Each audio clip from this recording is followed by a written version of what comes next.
uma grande cidade erguida à margem do Rio Negro. Reflexo de muitas incursões feitas por pessoas em diferentes épocas. Histórias de quem resolveu tentar a vida no norte do Brasil. Ao andar pelas ruas é possível perceber o contraste entre a cidade e a floresta, entre o luxo e a pobreza.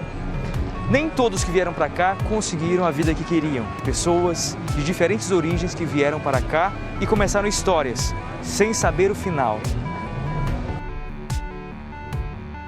Frente às condições impostas pela água, o ser humano mais uma vez surpreende, se adaptando a cada situação. Até isso, a água subindo bastante e as vendas continuam. Pessoas comprando, vendendo, carregando coisas aqui no centro de Manaus. O que de fato ocorre quando o Rio Negro ultrapassa o limite?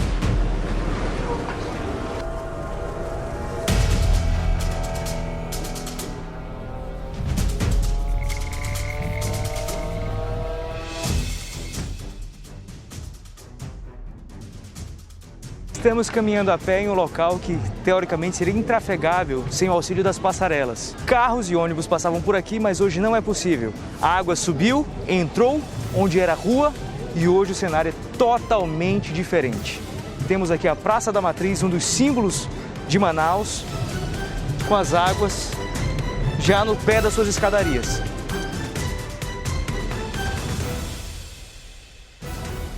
A vida do ser humano muda totalmente nessa época. As águas subiram, mas não fomos somente nós que mudamos. Os animais também precisaram se adaptar à nova condição. De que modo está acontecendo essa relação? Como os animais estão se aproximando das pessoas nesse período de cheia?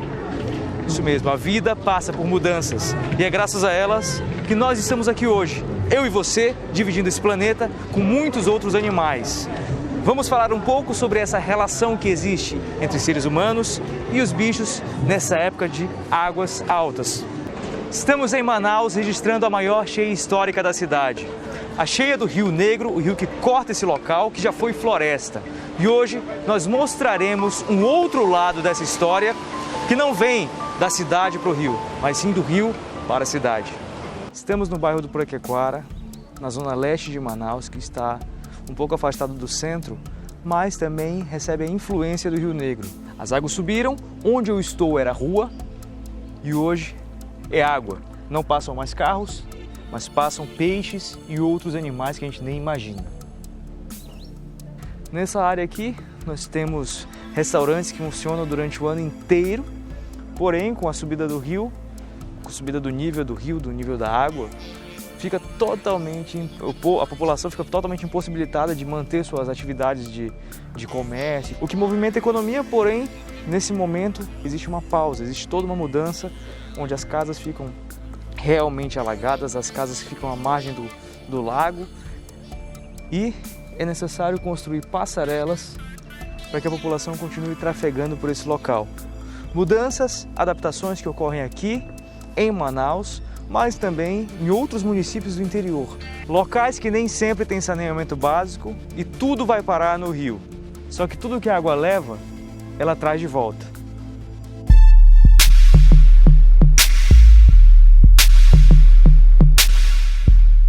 A adaptação é a lei que rege a vida.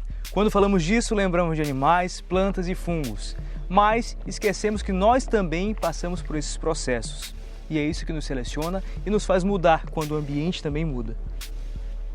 Olha só como já está aquela casinha ali. Os moradores certamente já saíram ou suspenderam suas coisas para poder manter nesse local. Na época de seca, fica só um canalzinho e a água fica bastante distante das pessoas. Dificuldades que as pessoas enfrentam, mas que não trocam por qualquer outra coisa. Vale lembrar que essas pessoas estão aqui não porque elas não têm para onde ir, muitas vezes, porque elas querem mesmo. A vida aqui dá um privilégio gigantesco. Acordar com o nascer e pôr do sol na frente da casa, com as águas aqui e vários animais rodando esse ambiente maravilhoso.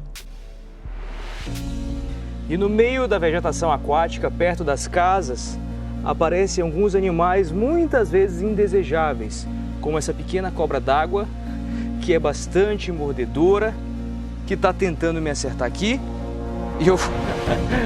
Mas são animais inofensivos, né? Eles vivem aqui perto em busca de peixes, em busca de outros animaizinhos para se alimentar e são super ágeis. Vêm, aparecem, vão embora.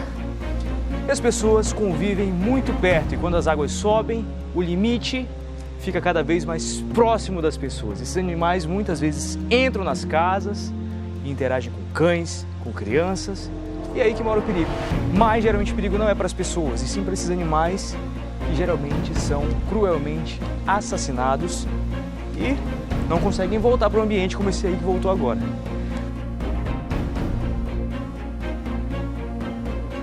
Falamos de serpentes perto de residências, falamos de outros animais também muito perto das casas. Estamos no Lago do Puraquequara e vimos agora o outro lado da história.